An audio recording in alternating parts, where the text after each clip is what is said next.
के प्रधान साथी हुकुम सिंह जी और हिंदुपुरा ब्लॉक के बहादुर नौजवान साथियों,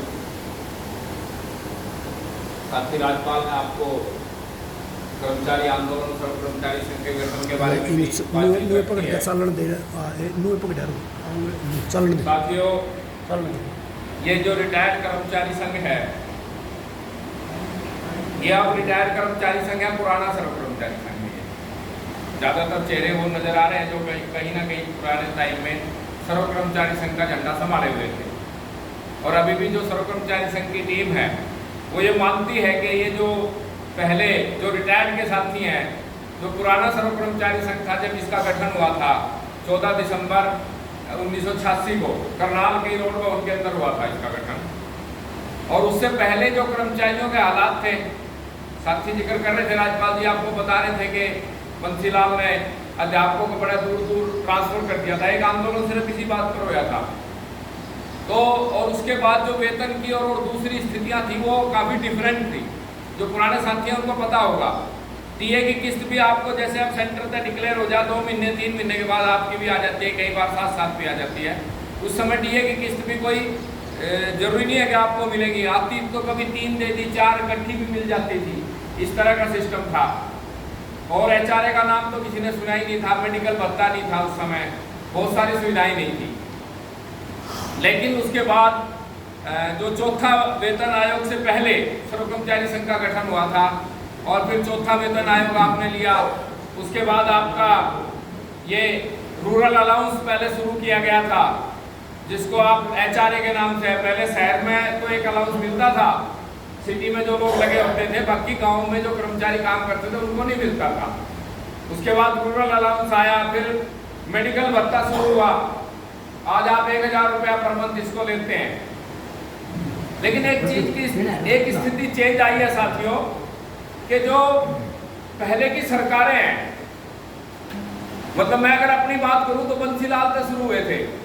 बंसीलाल सीएम था जब हम नौकरी में आए, कच्चे लगे थे डॉक पे, लड़ाई लड़ते रहे 4 साल 5 साल, और फिर 87 में सरकार बदल गई हरियाणा के अंदर।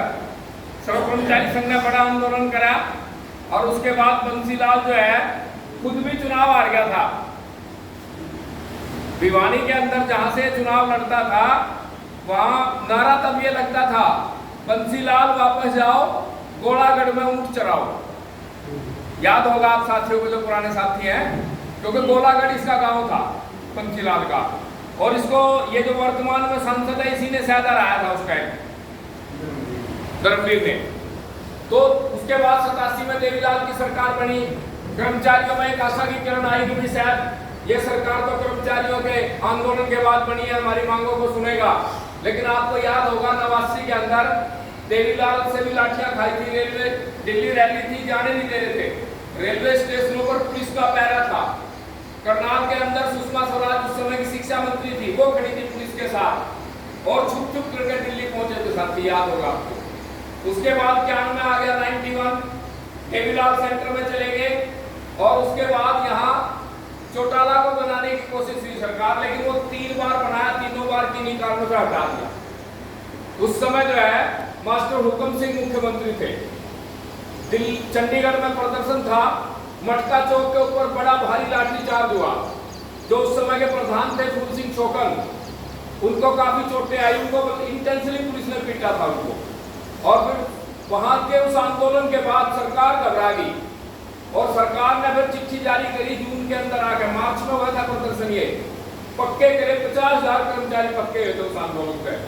एक 91 से पक्की हुई नौकरियां, अध्यापक, बिजली, सभी डिपार्टमेंट्स के कर्मचारी थे उसके अंदर।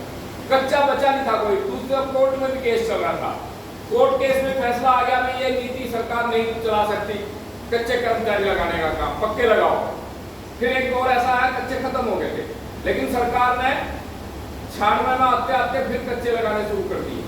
बीच में पक्की नियुक्तियां करी 93 में, 94 में, फिर 96 में फिर 89 डेज आ गया, 89 दिन आ गए। जो हमारे नेता थे सर्व कर्मचारी संघ के, वो ये कहते थे कि भाई नई पॉलिसी आ गई है, एलपीजी जिसको बोलते हैं, जो पॉलिसी आज लागू हो गई है पूरे पूर्ण रूप से, वो पॉलिसी तब आने लगी थी। तो हमारे नेता चेताते थे कर्मचारियां आनी नहीं, आने वाले टाइम पर रोजगार का हमला होगा, अध्यापकों में नियुक्तियां नहीं होंगी। हमारे नेता साथी भी यूं कहते थे, जिला लेवल के प्रधान तक की भी हालत ये थी कि प्रधान जी कोई मांगों की बात करो या नीति नीति हमारी समझ में नहीं आती। लोग मानने को तैयार नहीं थे कि कल को स्कूलों में बच्चे कम हो जाएंगे। ऐसी कोई हालात